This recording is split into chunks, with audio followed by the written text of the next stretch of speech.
Selamat datang di channel BH Korslet. Dukung kami dengan komentar Anda, atau like aja dulu kan itu gratis. Thank you ya. Hehehe.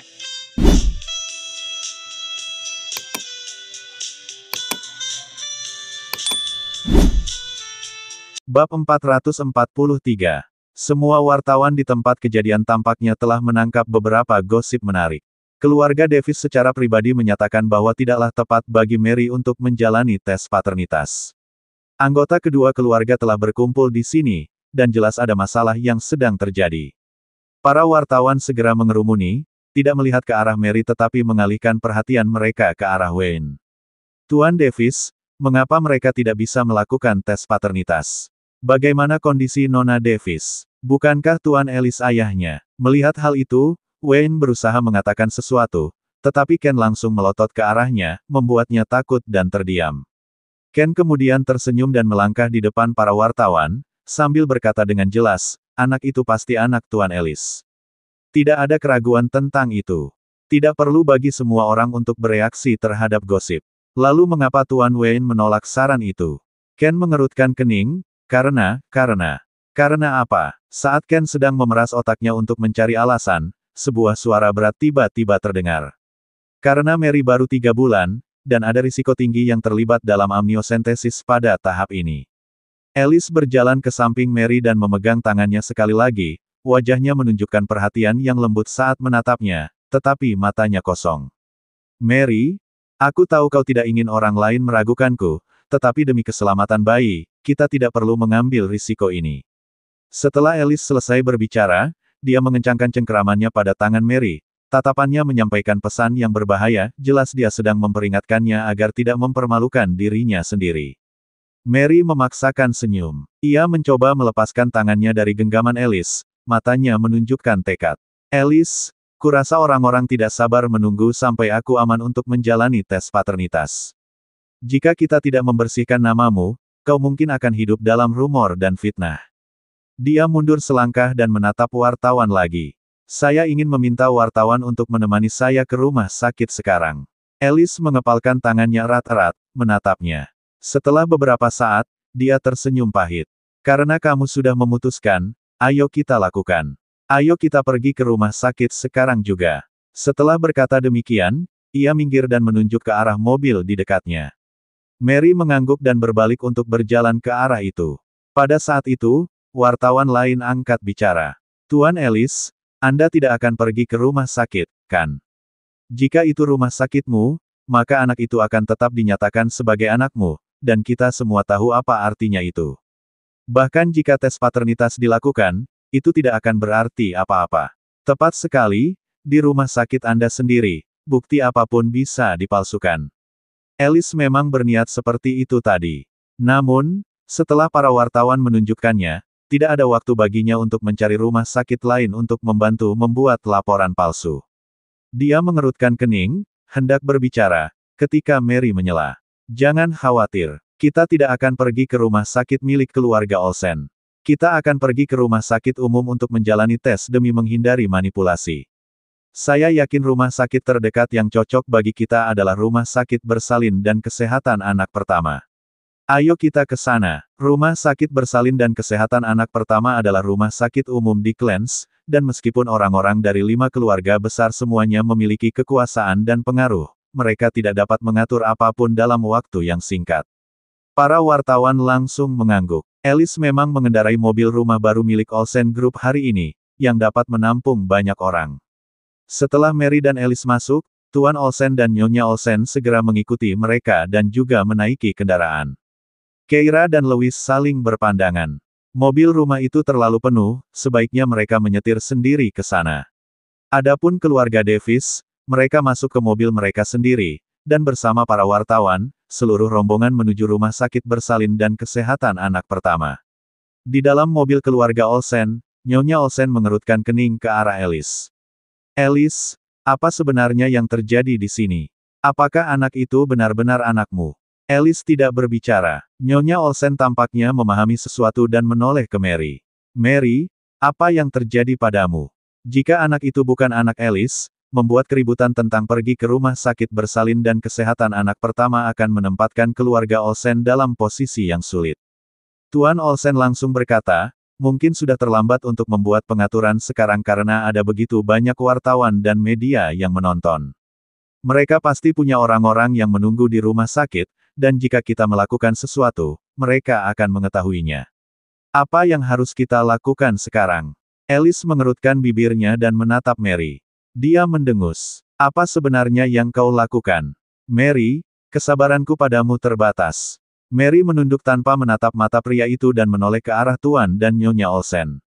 Saya punya solusi yang sempurna. Setelah itu, dia mengeluarkan 2 surat perjanjian perceraian dari tasnya dan meletakkannya di atas meja kopi. Ia berbicara kepada Tuan dan Nyonya Olsen. Minta Alice menandatangani namanya di sini.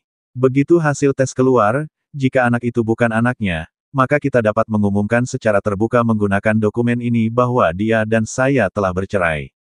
Dengan cara ini, itu hanya akan membuktikan kesalahan saya, dan Olsen Group tidak akan terlibat. Kata-kata itu mengejutkan Nyonya Olsen. Ia menatap Mary dengan heran, tiba-tiba tidak dapat memahami apa yang sebenarnya sedang dilakukan wanita muda ini. Dia tidak bisa menahan diri untuk menoleh ke Alice lagi. Laporan azoospermia itu, benarkah? Sudah keberapa banyak rumah sakit yang kamu kunjungi? Alice berkata perlahan, 3. Kata-kata itu membuat Nyonya Olsen terkejut. Tuan Olsen kemudian berkata dengan marah, lalu mengapa Anda tidak mengatakannya lebih awal? Terakhir kali, ketika Anda membuat Mary melakukan aborsi, Anda sangat bungkam. Bagaimana mungkin keluarga kita membesarkan anak orang lain? Karena Anda telah didiagnosis menderita azoospermia, maka tanda tangani perjanjian perceraian ini. Alice mengatupkan rahangnya dan kemudian berkata, aku tidak membawa pena. Dia selalu membawa pulpen di sakunya untuk menandatangani dokumen, alasan ini benar-benar tidak dapat diterima. Tuan Olsen mencibir, saat hendak berbicara. Saya punya 1.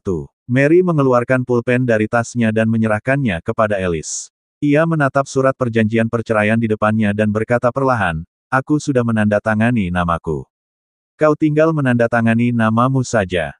Kata-kata itu membuat mata Alice tiba-tiba memerah karena marah saat dia menatap Mary. Suaranya bergetar tak kentara. Kau ingin menceraikanku sebegitu buruknya. Mary terkejut dan tetap diam. Namun, Tuan Olsen berkata, Alice, tanda tangani ini. Demi reputasi grup Olsen, kau tidak boleh menjadi suami yang diselingkuhi. Jika tidak, keluarga Olsen akan menjadi bahan tertawaan. Kekaisaran Olsen yang dibangun dengan kerja keras paman ketigamu juga akan menjadi bahan ejekan. Alice menatap perjanjian di depannya dan, setelah beberapa lama, akhirnya mengambilnya dan menandatangani namanya. Bab 444. Setelah Alice menandatangani namanya, ia menatap perjanjian itu. Sementara ia ragu-ragu, salah satu salinannya telah diambil oleh Mary. Dengan tatapan tertunduk, Mary dengan hati-hati meletakkan perjanjian perceraian itu ke dalam tasnya, lalu berbalik untuk melihat keluar jendela. Melihat penampilan Alice yang kacau, Nyonya Olsen tak kuasa menahan diri untuk mendesah pelan. Keluarga Olsen terkenal emosional, sesuatu yang sudah lama diketahuinya. Sam tetap melajang karena ia selalu memikirkan Jody South. Bahkan suaminya pun sangat menyayanginya. Tingkah laku Alice jelas menunjukkan bahwa ia memiliki perasaan terhadap Mary. Ia bahkan telah mengakui anak itu demi Mary. Sayang sekali. Pada akhirnya, mereka berdua memang tidak ditakdirkan bersama. Dalam hal lain, konsesi bisa saja diberikan, tetapi anak itu telah menyebabkan keributan seperti itu. Jika saja diakui, Tuan Olsen juga mengerutkan kening, tidak dapat menahan diri untuk tidak menegur Mary. Mary, bukankah kami sudah bersikap baik padamu?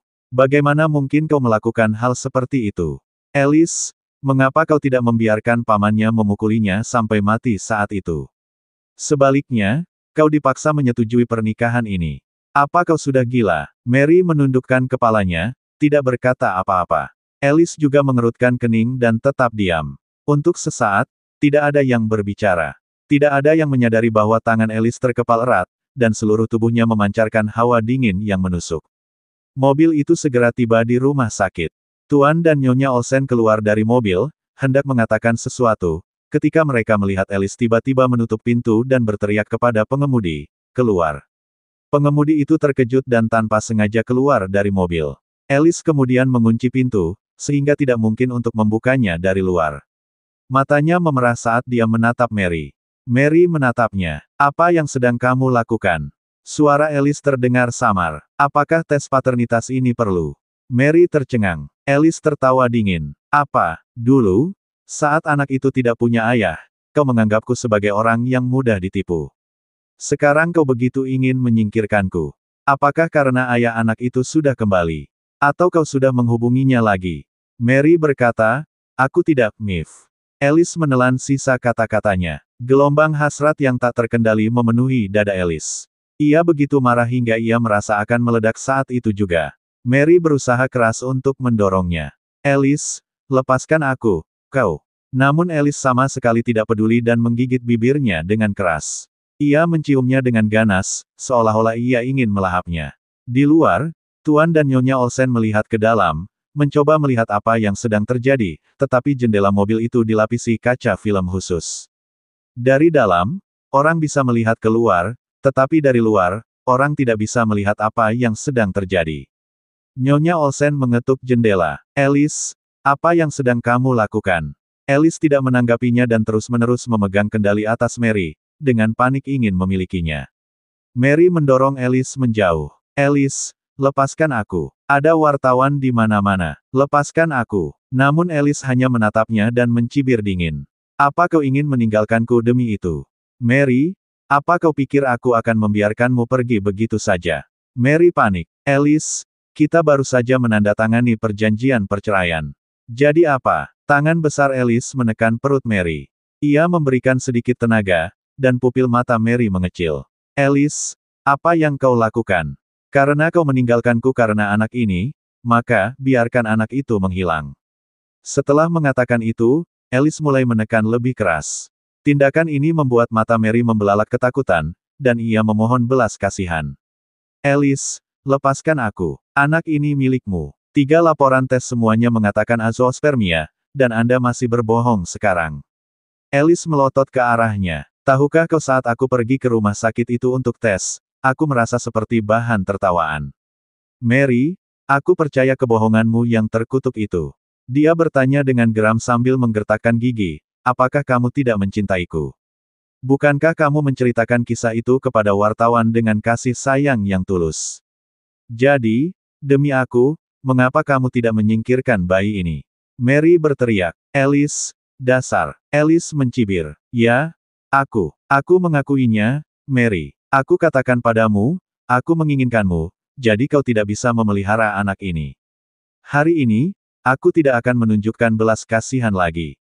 Merasakan tekanan yang semakin kuat dari tangannya, Mary berteriak kesakitan. Alice, tidak, anak ini milikmu, aku mengatakan yang sebenarnya. Kau tak perlu mencoba membodohiku, aku tahu kau menunggu Kira dan Louis datang menyelamatkanmu, tapi itu sia-sia. Mereka tidak bisa tiba tepat waktu. Tiba-tiba, Alice menekan kakinya ke bawah dengan tubuhnya dan mengeluarkan pil putih dari sakunya. Aku sudah bertanya kepada dokter. Setelah meminum ini, kamu tidak akan merasakan sakit apapun, dan anak itu akan keluar dengan cepat. Mary, tanpa anak ini, kita tidak akan mengalami komplikasi lagi. Jika kamu menyukai anak, kita bisa mengadopsi satu nanti. Jika kamu benar-benar menginginkan anak, maka kami dapat membantumu memilih yang berkualitas dari bank, tapi bukan ini. Setelah mengucapkan kata-kata itu, Alice membuka mulut Mary dan menyuapkan pil itu ke dalam mulutnya. Mary berusaha keras untuk memuntahkan pil itu, tetapi Alice menutup mulutnya dengan telapak tangannya, dan pil itu langsung masuk ke tenggorokannya, sehingga Mary tidak punya kesempatan untuk memuntahkannya. Dalam kesakitan dan putus asa, dia menatap Alice yang panik dan memukulnya dengan keras dengan tangannya sementara ratapan memohon keluar dari mulutnya yang teredam, tapi itu semua sia-sia. Alice telah mengambil keputusan dan tidak akan menyerah. Rasanya butuh waktu lama sebelum Mary akhirnya menelan pil itu. Baru kemudian Alice melepaskan mulutnya. Begitu dia melepaskannya, Mary langsung mendorongnya dan mulai tersedak. Namun, itu tidak ada gunanya, semua sia-sia. Air mata Mary mengalir tak terkendali, dan wajahnya penuh keputusasaan. Dia menatap Alice dengan marah dan kesal. Seluruh tubuhnya gemetar, dan dia samar-samar merasakan sensasi berat dan menyakitkan di perut bagian bawahnya. Mary berteriak keras, Alice, kamu akan menyesali ini.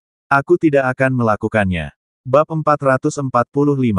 Alice terkejut mendengar kata-kata itu.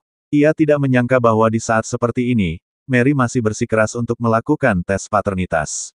Apakah ia bertekad untuk memaksanya bercerai? Dia mendengus. Mary hampir pingsan dan berteriak, Alice, aku ingin kau melihat hasilnya. Kau akan melihat dengan matamu sendiri bahwa anak yang baru saja kau bunuh adalah anakmu sendiri.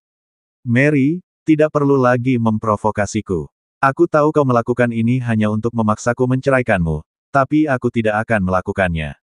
Tiba-tiba Alice mengulurkan tangan dan membelai kepalanya dengan lembut. Mary hampir terdorong ke tepi jurang oleh gerakannya dan berteriak, Alice, kau. Ia terduduk lemas di kursi, hampir putus asa. Dengan kedua tangan di perutnya, ia merasakan sakit yang berasal dari dalam dan tak kuasa menahannya. Tepat saat itu, suara dentuman keras terdengar dari luar. Alice menoleh dan melihat Keira mencoba membuka pintu. Dia tampak marah dan memukul-mukul kaca. Sayangnya, jendela mobil terlalu kokoh untuk dibuka. Alice tidak berniat keluar dari mobil, ia bangkit dari kursi dan melompat ke kursi pengemudi. Tepat saat ia hendak menyalakan mobil dan pergi, kendaraan lain tiba-tiba menghalangi jalannya, memotong rute pelariannya. Alice mengerutkan kening saat dia melihat jendela depan mobil diturunkan dan memperlihatkan wajah Lewis Horton. Alice mendesah pelan. Menoleh lagi, dia melihat Keira berdiri di luar jendela, memberi isyarat agar dia membiarkan Mary pergi. Alice menundukkan pandangannya dan setelah beberapa saat, membuka pintu. Begitu pintu terbuka, Keira membuka pintu belakang dan menatap Mary. Mary, kamu baik-baik saja. Wajah Mary dipenuhi air mata. Sambil memegangi perutnya, ia menangis kepada Keira. Anak itu sudah tiada, Kira, anakku sudah tiada. Keira mengulurkan tangannya. Jangan takut, kita akan ke rumah sakit sekarang. Ikut aku. Mary buru-buru keluar dari mobil dan dibantu masuk ke rumah sakit oleh Keira. Para wartawan mengerumuni mereka, bertanya kepada Alice, Tuan Alice, apa yang baru saja terjadi? Anda dan istri Anda tidak keluar dari mobil. Apakah Anda bertengkar? Alice hanya menundukkan matanya sedikit dan berkata dengan acuh tak acuh, istriku tiba-tiba merasa tidak enak badan, dan anak itu sudah tiada. Pernyataan ini menimbulkan kegaduhan di kalangan wartawan. Anak itu hilang. Baru saja, semuanya tampak seperti upaya menutup-nutupi yang ceroboh. Kerumunan massa merasa bahwa mereka telah mendengar sebuah berita dan segera mengangkat mikrofon mereka sambil maju ke depan. Tuan Alice, apa sebenarnya yang terjadi pada anak ini? Apakah Anda sengaja melakukan aborsi? Anak ini sebenarnya bukan anakmu, kan? Mata Alice melirik ke arah pintu, di mana dia melihat Keira menggendong Mary ke gerbang rumah sakit. Matanya berbinar, dan dia menoleh ke arah pembicara. Membuat cerita tanpa bukti itu ilegal. Jika Anda terus memfitnah ketidakbersalahan istri saya, Departemen Hukum Olsen Group akan mengirimkan surat perintah penghentian dan peringatan. Para wartawan terkejut. Alice kemudian menyapa mereka, mengucapkan setiap kata dengan jelas. Saya dan istri saya saling mencintai, dan saya juga sangat sedih atas kehilangan anak kami, tetapi saya percaya bahwa saya dan istri saya akan menghadapinya bersama-sama. Sekarang, jika Anda berkenan, saya perlu menemui istri saya. Setelah mengucapkan kata-kata ini, ia melangkah masuk ke rumah sakit. Tuan dan Nyonya Olsen bertukar pandang dan segera mengikutinya masuk. Keluarga Davis tiba beberapa saat kemudian. Begitu mereka keluar dari mobil, mereka mendengar berita buruk dan tercengang di tempat. Wajah Tuan Davis awalnya menegang, tetapi kemudian ia berseri-seri karena gembira. Anak itu sudah tiada, itu hal yang baik, hal yang baik. Sekarang tidak ada yang bisa mengatakan bahwa anak itu bukan anak Tuan Alice. Nyonya Davis menunjukkan sedikit kekhawatiran. Mereka bergegas ke rumah sakit. Rumah sakit ini adalah yang paling dekat dengan kediaman selatan. Alice bergegas menyusul Mary dan Keira, yang berada di depannya. Mereka masuk ke bagian ginekologi, dan Mary berbaring di tempat tidur, meringkuk kesakitan seolah-olah itu tak tertahankan. Melihat ini, sekilas kesedihan melintas di mata Alice. Jika bisa, ia akan menanggung rasa sakit itu demi Alice. Namun, tidak ada cara lain. Alice melangkah maju, hendak berbicara, ketika Mary tiba-tiba meledak. Ia mendorong Alice dengan keras. Menjauhlah dariku. Aku tidak ingin melihatmu. Alice mundur selangkah. Mary, jangan cemas. Kamu lemah sekarang, dan kamu harus menjaga dirimu baik-baik. Alice, Aku ingin melakukan tes paternitas. Mary masih meneriakkan kata-kata itu. Bahkan jika anak ini sudah tiada, aku tetap ingin melakukannya. Dia menatap Alice, matanya dipenuhi kebencian. Diperhatikan seperti itu, Alice merasa sangat tidak nyaman. Sebelum dia sempat berkata apa-apa, Nyonya Davis melangkah maju. Mary, jangan ribut-ribut lagi, kita tidak akan melakukan tes paternitas lagi. Anak itu sudah meninggal, semuanya sudah berakhir. Mary menatap dingin ke arah Nyonya Davis. Jadi, kamu tidak pernah percaya padaku sejak awal, kan? Nyonya Davis terdiam. Pandangan Mary kemudian jatuh pada Tuan Davis, dan saat melihat tatapan matanya yang menghindar, dia mengejek. Tuan Davis langsung marah. Apa yang kau tertawakan? Kalau bukan karena kesopananmu sendiri, mungkinkah keadaan bisa meningkat sampai ke titik ini? Kau seharusnya bersyukur bahwa Tuan Alice tidak menyelidiki masalah ini, jadi biarkan saja. Tidak bisakah kau mengerti dan tidak menyeret keluarga Davis ke dalam masalah ini? Kata-kata itu bagaikan pisau yang menusuk hati Mary satu persatu, membuatnya tersenyum getir, merasakan betapa menyedihkan hidupnya. Orang tuanya mengeksploitasinya. Dia mengepalkan tangannya erat-erat. Alice juga berkata pelan, Mary, semua wartawan ada di luar, kalau kita yang melakukannya, itu tidak akan tetap tersembunyi. Jadilah gadis baik, jangan membuatnya jadi jelek. Mary tahu mereka tidak percaya padanya. Ia hanya bisa menaruh harapan terakhirnya pada Keira. Ia menatap Keira, matanya berkaca-kaca, Kira, bisakah kau menolongku? Anaknya tidak mungkin menghilang dengan cara yang tidak adil. Jika tidak, dia akan merasa tercekik seumur hidupnya. Sekarang dia merasa dadanya seperti akan meledak. Keira melihatnya hampir pingsan dan melangkah maju dengan tegas. Aku bisa, Mary, tetaplah di sini. Aku akan mengurusnya. Setelah mengucapkan kata-kata itu, dia melangkah ke arah Alice. Saat Alice membuka mulutnya untuk berbicara, Keira mendekat dan meninju perutnya. Alice meringis kesakitan dan terhuyung-huyung. Keira mengambil kesempatan itu untuk mencabut 2 helai rambut dari kepalanya dan dengan cermat menaruhnya ke dalam kantong sampel. Bab 446. Keira menyelesaikan tugas ini lalu mendorong kereta kecil Mary ke depan. Alice tercengang. Kira, kau mau membawa Mary kemana? Keira hanya melambaikan tangannya. Untuk menjalani amniosentesis. Alice mengerutkan kening. Bahkan jika kita benar-benar perlu melakukan tes DNA, amniosentesis tidak diperlukan. Setelah aborsi, embrio akan keluar. Kata-katanya membuat mata Mary semakin merah, dan dia memalingkan kepalanya ke samping. Keira mengerutkan kening padanya. Dia tidak tahu harus berkata apa untuk sesaat, memarahi Alice karena menjadi bajingan. Namun, dia telah menjalani 3 tes untuk memastikan azoospermianya, penghinaan seperti itu bukanlah sesuatu yang bisa diterima oleh orang biasa. Namun, luka yang ditimbulkannya pada Mary adalah nyata. Keira menghela napas, melirik Mary, dan berkata, kita tidak sabar.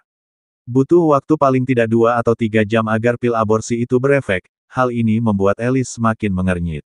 Tuan dan Nyonya Olsen tidak dapat menahan diri untuk melangkah maju dan menatap Keira. Kira, jangan ribut. Bisakah kita lupakan saja ini?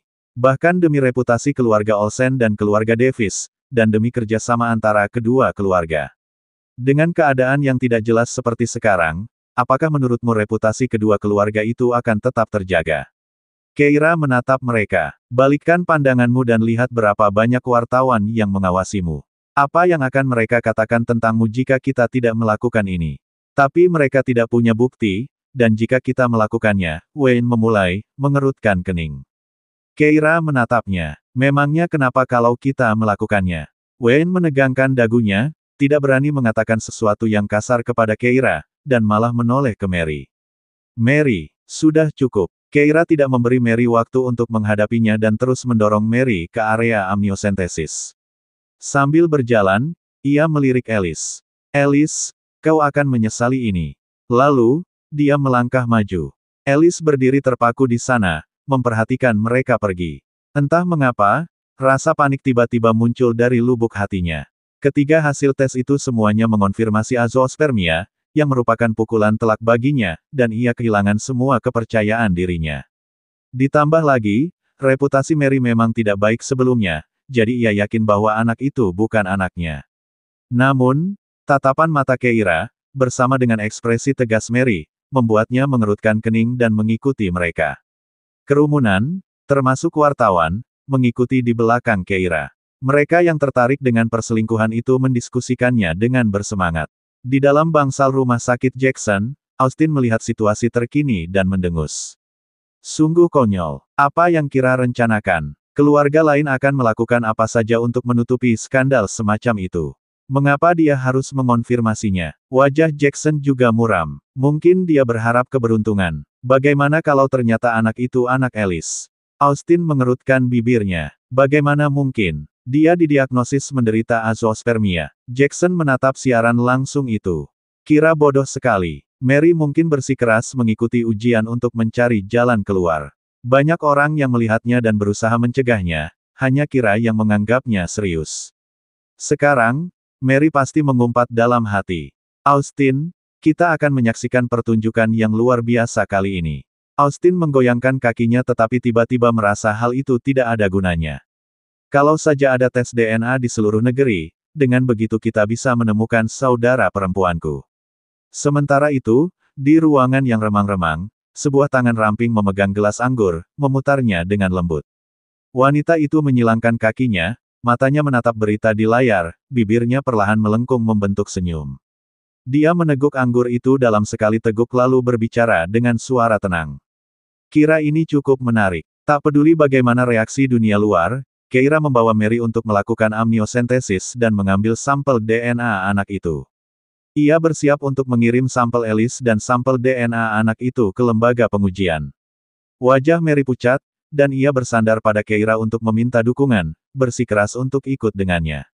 Melihat hal ini, Alice tidak dapat menahan diri untuk berkata, Mary, jika kamu bersikeras untuk bersikap keras kepala, setidaknya jaga kesehatanmu, bisakah kita melakukannya besok?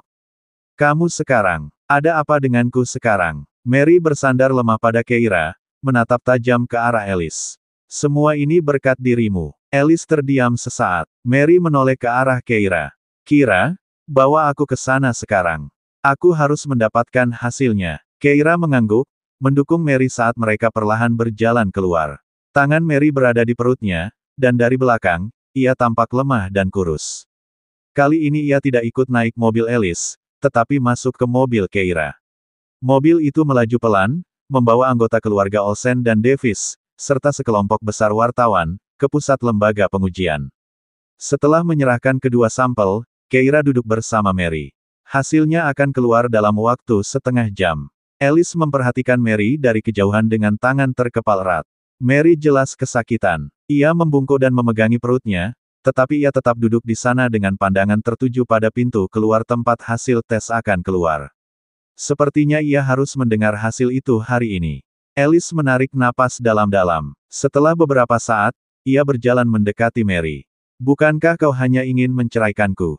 Aku sudah menandatangani perjanjiannya. Bisakah kau berhenti menyiksa dirimu sendiri? Mary menatapnya, menganggapnya ironis dan menggelikan. Ia menundukkan pandangannya. Alice, bukankah kau yang menyiksaku? Alice tercengang. Mary menunjuk ke arah jendela. Hasilnya akan segera keluar. Kau akan segera melihat sendiri kebenarannya. Alice merasa gelisah, dan melonggarkan dasinya. Halo, hasil tesmu sudah siap. Setengah jam itu terasa menyiksa namun cepat, dan tiba-tiba, staf di lembaga pengujian itu angkat bicara. Semua orang langsung melihat ke arah staf itu. Untuk sesaat, tidak ada yang berani melangkah maju untuk mengambil hasilnya.